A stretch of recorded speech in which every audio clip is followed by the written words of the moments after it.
পাপ করিলে মনা দোজখে যাইবা, পুণ্যে যাইবা বেহেশত।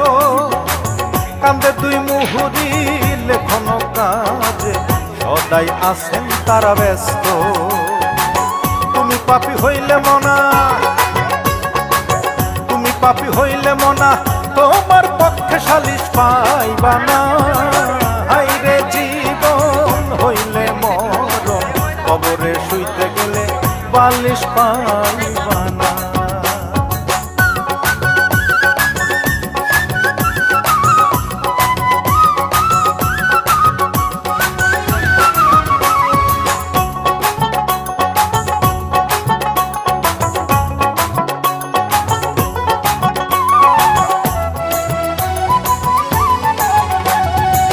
ভাব লাগাইয়া মনা জগতের মধ্যে করলি কতই